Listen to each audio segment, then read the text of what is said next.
3, 2.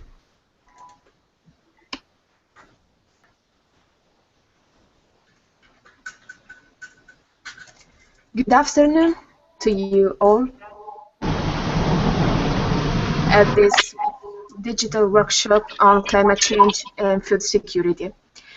I am Daniela Finamore and I work at the Policy and Campaign Office in FOXIV, Federation of Christian Italian NGOs, where I have been a National Civil Service volunteer.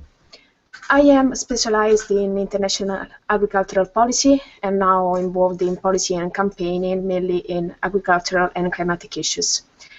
May I thank the organizer of this workshop for inviting me as a moderator, in particular LVA, organization member of FOXIV, that involved the Federation in this initiative following years of continued and fruitful collaboration. In addition, I want to thank the project leader, the Mediterranean Agroeconomic Institute of Bari, and then Net7 and ESCOM Sustainable Communication that designed and developed the MedSpring Agora website. To start, a few words about the project MedSpring. MedSpring, Mediterranean Science Policy Research and Innovation Gateway, is a new European-funded project aiming at strengthening the Euro-Mediterranean cooperation on research and innovation in key societal challenges: resource efficiency, particularly water, high-quality affordable food and energy. MedSpring is also committed to create an open dialogue on research and innovation in the Mediterranean region, and for this reason, the digital workshop on climate change and food security aims at raising awareness on the themes of climate change and food security, as well as disseminating knowledge on potential and innovative solutions.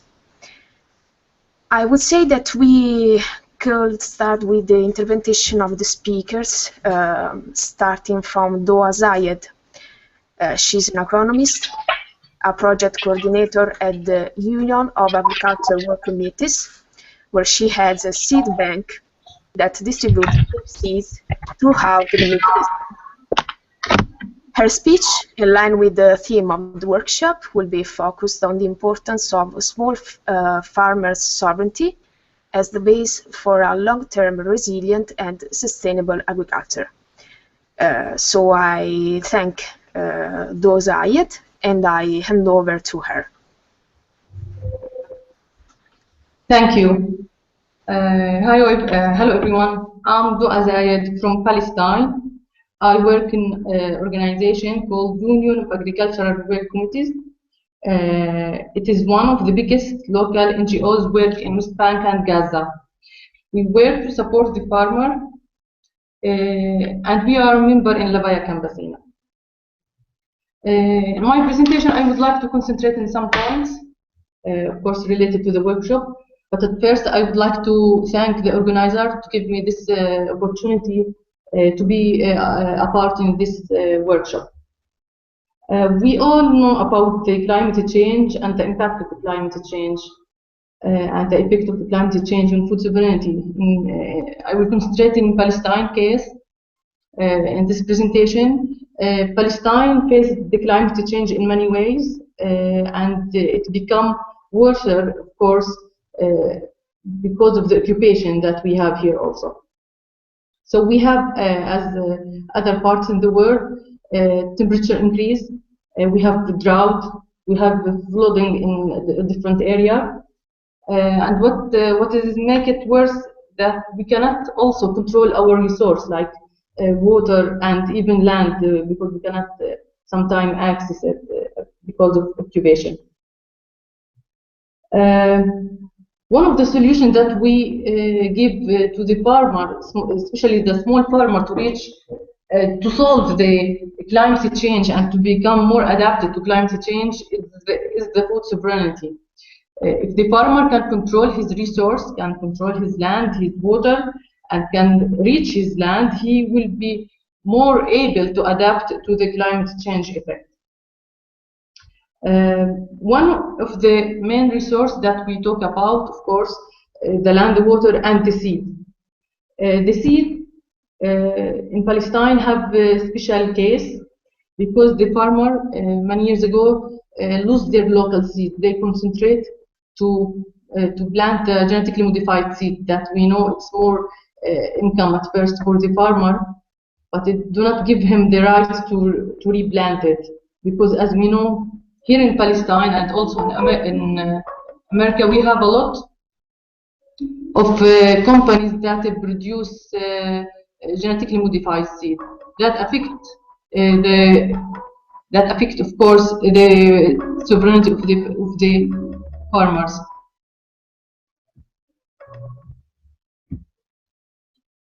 So we try to solve this problem by give the farmers chance and to give them alternative to reach the seed sovereignty. The farmer, when they turn to plant the genetically modified seed, at first it gives them more product, so more benefit, so more income for the farmer. But finally, they cannot produce seed for the next season, and they cannot also control the cost for these seeds, because it's in the market and the companies that produce the seed control the cost. Now in Palestine, the seeds, for example, for tomato, 1 gram of tomato is higher than the gold, the cost of 1 gram of gold. That's what makes the farmer controlled by many companies that produce this kind of seeds. In AWAC, we try to find some solution for this case. So we established a local seed bank. This project is one of our strategic projects that try to give alternative for the poor farmer and the small farmer in Palestine by planting the local seeds. The local seeds, the Palestinian local seeds, known by their tolerant adaptation for the drought and salinity and the high temperature. That's what gives the farmer inputs and product without inputs. Besides, they cannot keep some part of the harvesting to the next season, and they can plant whatever they want anywhere they want. Not at the same case for the genetically modified seed. The genetically modified seed make the farmer use more pesticides, more fertilizers, more unhealthy chemicals. That of course lead for a lot of health issues. But the local seeds, it's rain-fed seeds at first, so it not need to be irrigated. It's tolerant to the drought, to the climate here. Besides, it's also adapted even to the pest here and the insect, because she produced some mechanism to defend herself. The local seed bank that gives the opportunity for the farmer to have a trusted address. They can take their seeds from there and plant it to produce their own product and keep some part of the seeds to the next season. The local seed bank is built according to scientific way, so we have a lot of units work for example, we have a lot of labs to make sure that the seed that's produced by the seed bank with high germination, with the specific and the good moisture percent, and we have a scientific classification for all items inside the seed bank. The seed bank and the local seeds in any community is one of the alternative that farmer can move to, and they can use it, because any local seeds in any area adapted to its nature, adapted to the plant, to the place it's planted, and we take it, of course, from our grandfathers. So it's like the treasure we need to keep and to replant and go back to this thing. Besides the local seeds do not need, as I said, do not need to be irrigated or fertilizers or use also pesticides. So the final product will be organic one, more healthy, more good for our children and for the next generation. So we try to give always the small farmers, especially, alternatives and solutions for their problems. And one of them, the seeds, of course, that they can control. And also we try to give them some training to how to manage the water, because the water here in Palestine also a very big issue, because we do not have a lot of water, and the water available controlled by Israeli occupation. So we try to give them some also small skills how to manage their water, available water they can reach and work with. So the local seed bank cover a lot of farmer, increase also the rain-fed area planted now, and produce a new source of income for this small farmer. So this call for everyone to go back to the local seeds and to the local solution that we always have from our ground.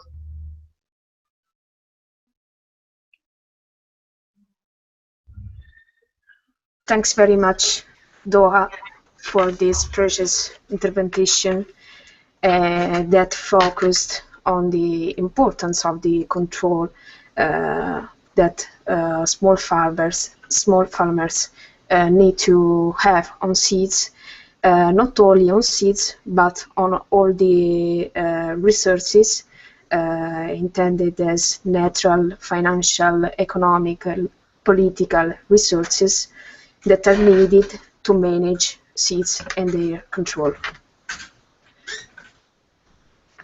Now, to go in depth with the issue of the interconnection between IST tools, agriculture sector, and I would say corporate social responsibility, we could call the next speaker Mrs. Dorrafiani, who is now in the conference. Mrs. Dorrafiani is president and founder of the Knowledge Economy Foundation, an NGO mainly focused on programs combining development goals to business cycles.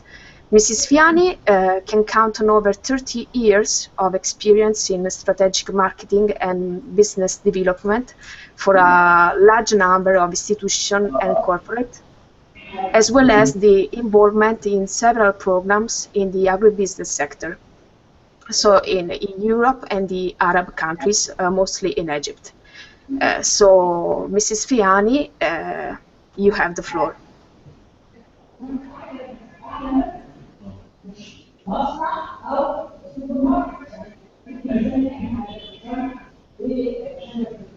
Okay, I think that we can start with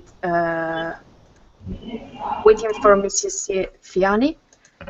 Okay, we can give the word to Nicola Colonna. Nicola Colonna is an agronomist, PhD, researcher at ENEA, Italian National Agency for New Technologies, Energy and Sustainable Economic Development. And he is head of the Agri-Food Sustainability, Quality and Safety Lab. Considering his expertise, the contribution of Dr. Colonna will focus on water and energy access for food production as a crucial issue for farming sustainability. This also constitutes a crucial issue for the success of implementation development project aimed to increase the capacity of small farmers of having access to natural resources and new technologies that can allow to manage water, land and energy in a productive, resilient and sustainable way. So, Mr. Colonna, you have the floor. Thank you, Daniela. Thank you for the invitation to the organizer of this web seminar.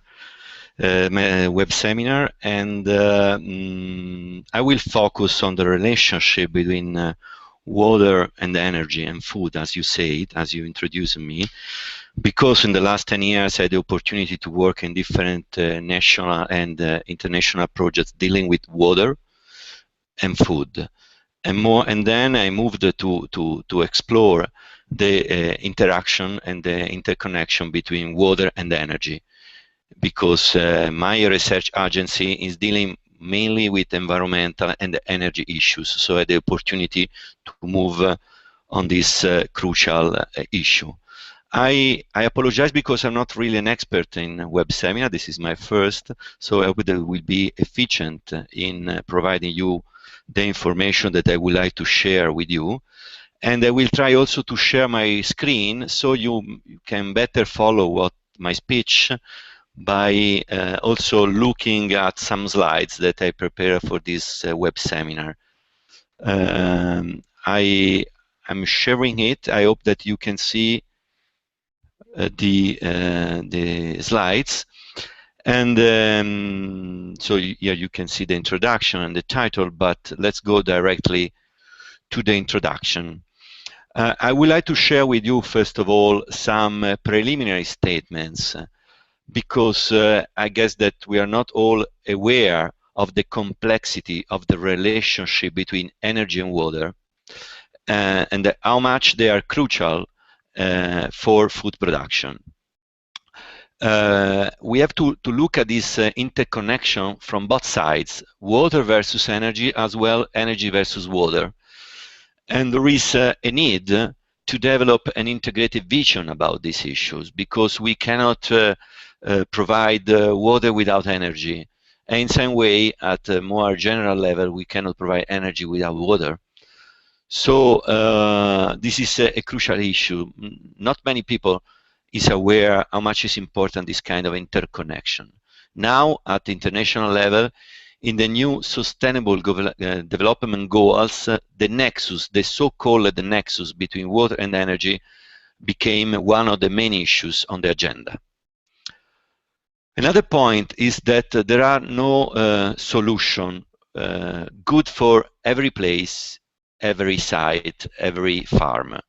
There are what I wrote pret-à-porter solution. No, we have always to look at technologies like as an opportunity, but it must be clear that we have to introduce a technology in different places around the world. We have to look at what is before the technology and what is after the technology, to have a proper introduction in specific areas, regions, or farms. There are no solution, generally valid solution, but we need some tailored solution for each place, each country, each farm, each production system. Okay, what now after this introduction, some preliminary statement, let's go to my issue. Okay, that water is important is quite clear to everyone for production, for yields. That water scarcity and drought, as we listed before, is important in many world regions on an annual or seasonal basis, and so we can partially adapt. But what we have in front of us is a complex scenario. No one really knows what will happen, but seems to be, according to many international researches and to the International Panel on Climate Change, that there is an increasing uncertainty on rainwater availability. And we are looking also in our country, like Italy, at unexpected changes in rainfall patterns. So we have to take into account this. What we know today could be different in a decades. And as a consequence, the availability and accessibility of water is a main issue in the agenda of next decades, and is a main issue for food security. So when we speak about water, we have to think that water can be also captured, stored, saved, recovered, treated, pumped, transferred. And here you can see in these slides some examples close to the main keywords I used. For example, you can save water by increasing the pipelines, the quality of pipelines, to avoid water loss. Or you can save water by introducing drip irrigation, as well as covering the pond, or also to improve genetically improved crops that can produce with less water. So there are many options in front of us, but some of these options are good for some place, they are not good for others, depending from many different local issues or context. I would like to say that when we need water, we need also energy, essentially for extract water, to treat water, to pump, or to distribute. So energy availability is crucial for water availability. And whenever some energy services can be disrupted, we can have a very strong consequence for water security. Moreover, there is another aspect that is more and more important right now. We need energy, also if a different kind of energy, low voltage energy, also for monitoring water and crops and for managing water. And now with the new ICT technologies, with also the diffusion also of mobile smart telephone to everyone all over the world, we can think that this kind of application can be useful also to improve water management. The other side is that we use also water for energy production. It's not only hydroelectric production water, but it's also for other kind of thermal power plants, other fossil fuel power generation systems. They consume a lot of water. And in many countries, including also developed countries like Italy, we had some conflicts between using water for producing energy or for crop irrigation. We have very strong examples in the Padania Plain in the last years, if to stop the energy production from local power plants or to irrigate crop plants, farms. So it's a main issue, also the other side of the connection between water and energy. But we have to say also that there is a responsibility from agriculture, because at the global level, agriculture is high energy consuming, not only for crop production, but also for transformation and producing food products. And it's also the largest consumer water resources. So we have to take into account the responsibility to save water from each farm, from each food production chain. So in this scenario, we have to add the climate change scenario. So the vulnerability of the system from the point of view of energy production or from the point of view of water availability is quite strong. And so we have to take into account that we have to make some prevention actions, starting from saving energy, saving energy, saving water, storing water, and also creating interconnection between farms to help each other also to share water when they need, according to the crops that they are cultivating. The farmers could be the first to pay the consequence of a system that collapses from the energy point of view. And this is a crucial issue as well. All what I'm telling you depends from the context, from different countries, from different energy systems, and from different water distribution systems. So it's quite difficult to provide you with some examples that are good in one place but could not be good in other places. So what we are looking for? We are looking for some comprehensive solution, taking into account that they must be sustainable, they must be efficient, and provide the service that we need. Water when we need for the crop that we are cultivating. And one potential answer to this question is to introduce and to diffuse the energy production from renewable energy sources. We have many examples in which farmers can produce energy by themselves thanks to some renewable energy technologies. One of these is photovoltaic, but many others as well, that could bring substantial benefits to the farmers and to the production, because they can ensure pumping of water or managing of water autonomously from the energy network. And this is another issue that is important. And right now we count for many applications and many best practices in this field. So what we can do from this point of view is that we can share some efficient technology solution, but what we have to do at the local level is always that we have to implement and to adapt to the local context. So as I said at the beginning, what is good in one place could not be good as well in another place, depending from many different conditions: water availability, seasonality, local context, economical context, and so on. By the way, solar power technology, as well as solar thermal, biomass, wind, or geothermal, could help farmers to overcome also some climate change issues and some crises that can affect their job.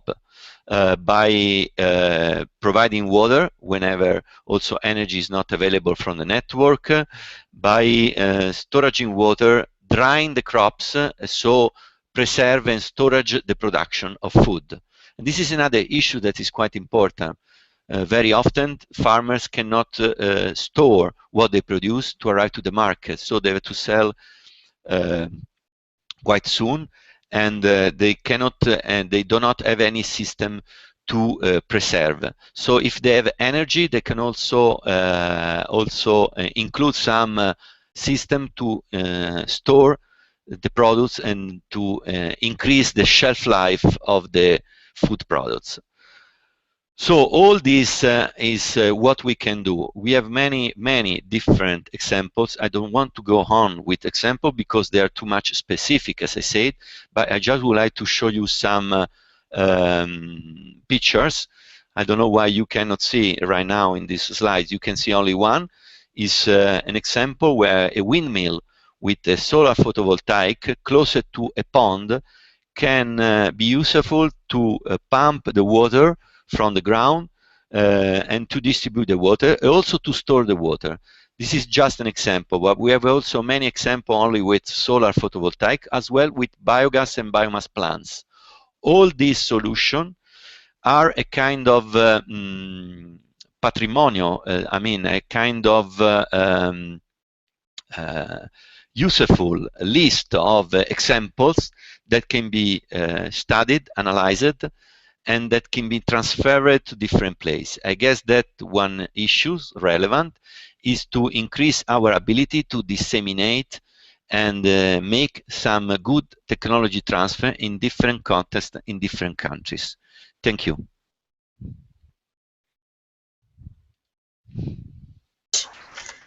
Mr. Colonna, it is the contribution of an expert like you is essential to include technology in the concept of sustainable, in the concept of sustainability. You know, many times we consider that technology is at service of how can I say, wild consumption, mass production, while it is essential, the technology and the technology used in terms of food, in terms of water, in terms of energy, is essential to implement sustainability. That means resilience, that means adaptations, that means also guarantee access of these important technologies in the field of agriculture. While we wait for Mrs. Fiani, I would like to make a question to the speaker. I will start with I have the same question for both of them, which is a question connected to the Paris Agreement. COP21, the Paris Agreement that all we know is very important in terms of the correlation between climate change and agriculture. But as you know, there are some scientists, some experts, that they say that there are some missing points in terms of food security in the COP21 treaty, in the sense that agriculture has been considered only in terms of contribution in emissions, and or that agriculture has been considered only when it is referred to trade. So I would like to know, what is your opinion about the treaty COP21 in terms of increasing food security? It constitutes a real concrete instrument to change the real things. We can start with Mrs. Doha Zayed. Okay, thank you, Daniela. I guess the food security and the food sovereignty is one of the main problems in the world now. The problem that when we sign agreement and when we talk about this issue in formal level, we do not make the farmer or small farmer involved in this, so they become far from this agreement. So when you want to make something to solve some problem, you need to go from the basics and go from the ground. I mean the farmers. So we need always to make the farmer involved in any problem that we face, so they can give us the right solution and the right opinion in this case. Thank you. Mr. Colonna?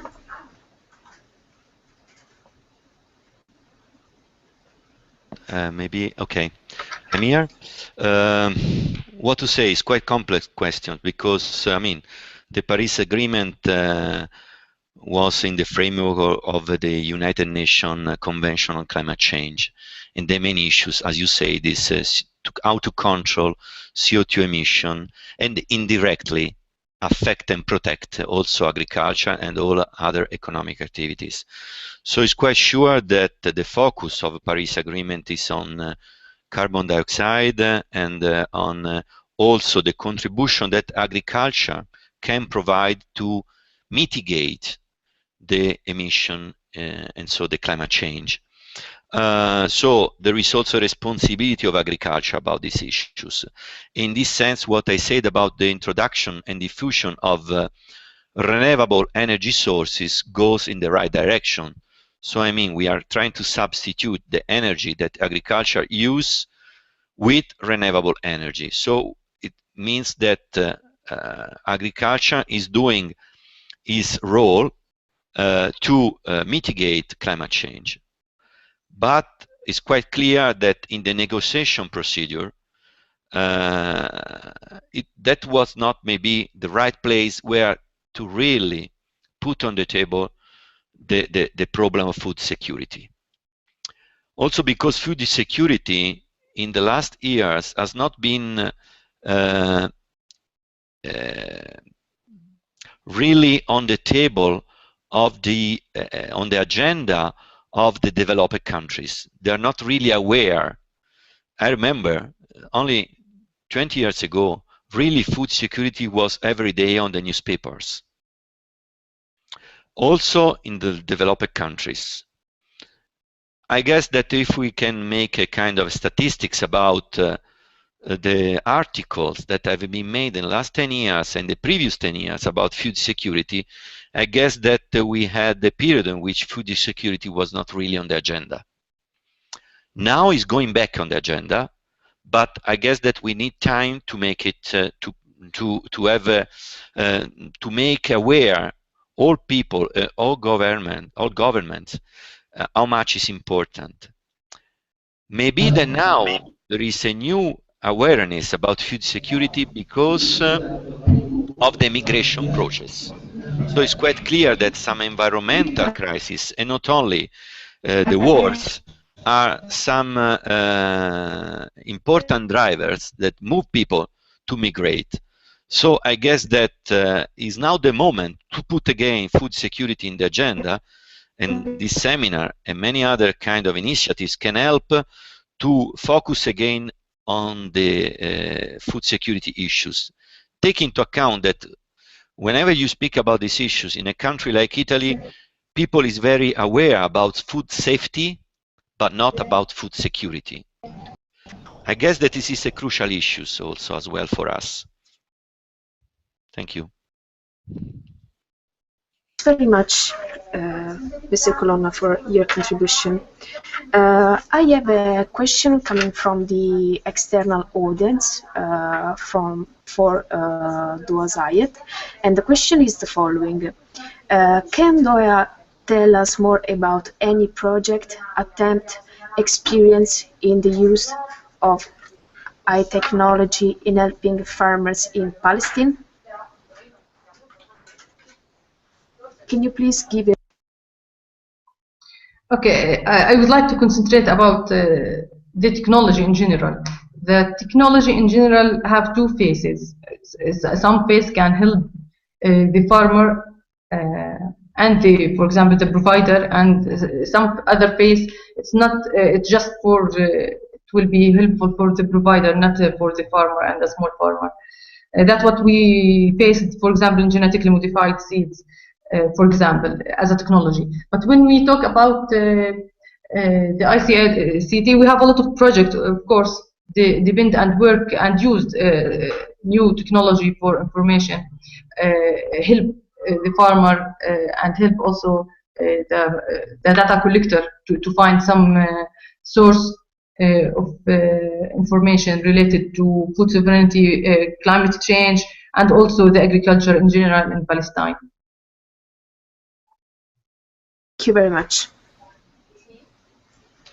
So let's see if the last speaker, Mrs. Fiani, is ready and if she is connected. Mrs. Fiani, can you hear us? No, I think that there is some problem with the connection. Okay, let's wait only 30 seconds. Okay, so while we wait for the question, the interpretation of Mrs. Fiani, Mr. Colonna, if you agree, I can say modify the question that has been done to Dora in terms of Italy, in the sense that can you tell us about any project that you know in Italy that has been implemented in the use of information technology in helping farmers in Italy? Okay. According to my experience and to what I know, I can share with you the experience that we had for some precision farming application. Precision farming, it's a term with which we refer to all a group of technologies that we can apply to better manage crops cultivation. And precision farming needs a lot of information to proper manage crop cultivation, all works that are related to crop and to production. In this case, ICT, information technologies, can help to properly provide a share with farmers added service with some added information. For example, climatic information that can be shared between different farmers. As well, we can have some application of satellite positioning and global position systems that can help farmers to properly act in the field during seedling, during harvesting, and so on. So I'm speaking about some quite complex application, but are the kind of application that I know in Italy for quite large farms that by the integration of information technologies can save money, save resources, and properly apply all the inputs that they need to cultivate one crop or to manage also livestock and so on. There is also a question coming from the external audience, a question for Mr. Colonna. And Yes. the question is this: how we can translate the nexus in policies? For the time being, it has been an approach, but what is the status of policies addressing the nexus? Okay, maybe I'm quite far from these issues because I'm more on the research side, so I'm focusing my activity on how to improve the management of farms from the water and energy side. By the way, I can say that we can for sure to introduce in some kind of also incentives for farmers, also some policy framework that can help farmers to better manage the natural resources as water. We have some example in different countries, and as an example, I invite you to have a look at a European project. It's called Water Drop, where they're really dealing with how to improve policies for managing water in European and North African countries. It's a European-funded MED project. It's called Water Drop. And if you go on the website, you can also see how they try to address the political issues of water management. I guess, by the way, to close my my answer is that I mean, first of all, we have to increase the awareness of how much is important to look at the nexus. Later on, we will arrive to also to implement some improved policies to manage the nexus as well. Thank you for the answer. Now there is another question for Doa. Only 1 second. Okay, I would like to add a point for the last question about the information system.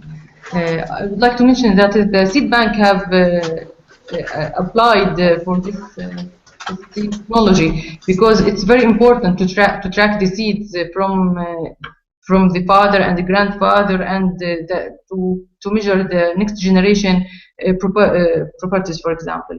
So we design a database, especially for the seed bank, that collects the whole data for any items. We call the seed item we received in the seed bank, the whole record for this seeds were planted and the specific direction, about the also information about the farmer themselves and what we expect from the seeds in the field and on the lab, for example, test, just to mention.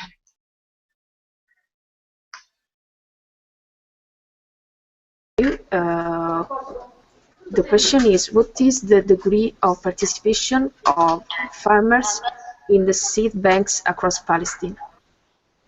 Okay, when we talk about the seed bank, when he started at 2003 at first, it was as a geographical area covered just the southern area from the West Bank. It's mean Hebron and Bethlehem city. And it was at first difficult to convince the farmer to plant the local seeds because it will give them a lower production than the genetically modified seeds and other kinds of seeds. But now, when we want to talk about this year, for example, we have a lot of application for to benefit from the seed bank, and now the farmer from the whole West Bank know about the seed bank. The problem in Palestine that we do not have any seed bank except this one that known to produce the local seeds. So the idea started to spread in the West Bank and in Palestine, that there is one address we can trust, and we can bring our local seeds from it, and it is the local seed that is related to our. So now the participants from the farmer in many aspects in the seed bank. At first, they benefit from the seed bank. They took their seeds for the next season, for example, and also the seed bank start their basic seeds and the items from the farmer at the same time. So it's opposite relation to say. And now the farmer also participate in propagation and reproduction for this seed, and now we can cover the whole geographical area that we can reach in West Bank.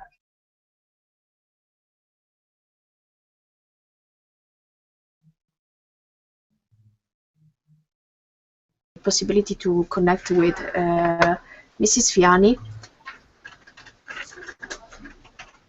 Mrs. Fiani, can you hear us?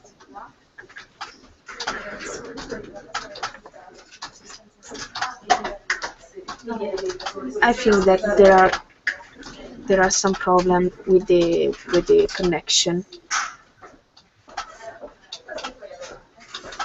I only want to I can say to introduce the interpretation that Mrs. Fihani would have done according to her expertise. Mrs. Fihani is a very expert in the interconnection between ICT tools, agriculture sector, and corporate social responsibility. She can count on over 30 years of experience in strategic marketing and business development for a large number of institutions and corporate, as well as the involvement in several programs in the agribusiness sector in Europe, in the Arab countries, mostly in Egypt. So the intervention of Mrs. Fiani would have been more focused on the connection between the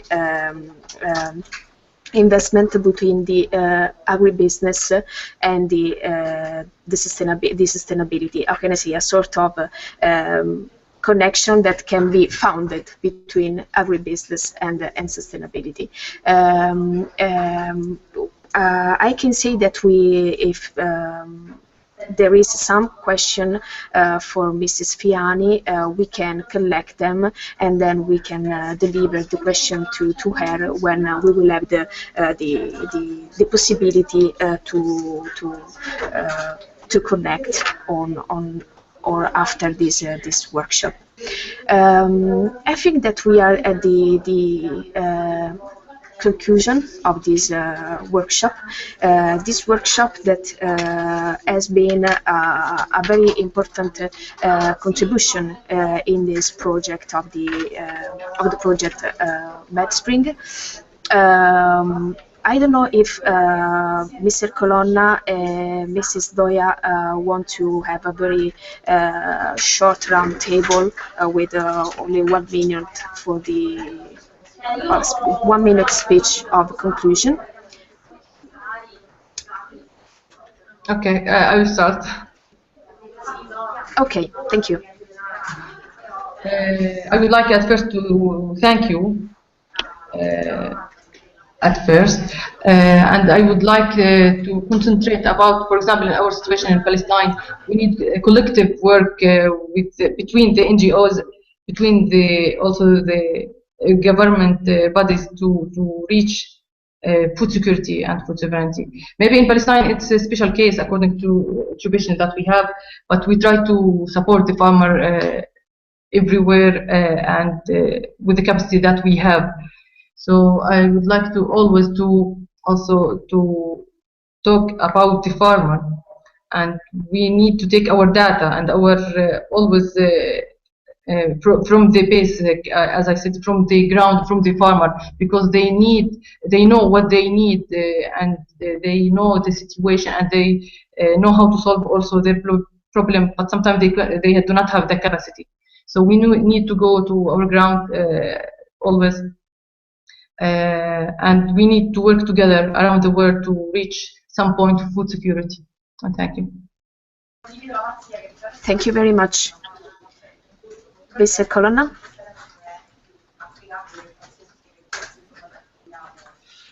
What can I add is that any kind of solution we are analyzing or we are sharing or whatever, we have, I guess, in developed but also in developing countries to increase our ability to share ideas with farmers. In my opinion, we have to go back and to re-evaluate also a kind of extension services. So this kind of services that create an interconnection between research, innovation, and farmers. Because too much often, especially in our countries, in our developed countries, there is a quite big distance between farmers and research and innovators. I guess that we have to work to fill the gap between, so that we can increase the velocity with which innovation arrives to the farms and can be introduced in the farms. Thanks very much. So we are at the conclusion. Once again, I want to thank all the staff involved in the organization, the coordination of this workshop, the participants and the speakers who have given an important and precious contribution to the good outcome of this initiative. I want to underline that you can find further material on the Agora MedSpring website. And finally, I want to thank to you all. I wish you a good job, and I hope that everyone enjoys what remains of this afternoon and evening. Thank you very much.